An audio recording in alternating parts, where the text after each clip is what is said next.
आखिर में ये भी होता है यहाँ पे दिमाग देखने के काम ऐसे ही होता है।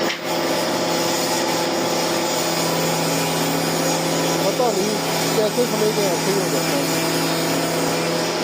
ऐसा नहीं लग रहा जब टिकटॉक का फिल्टर लगा के बनाती है।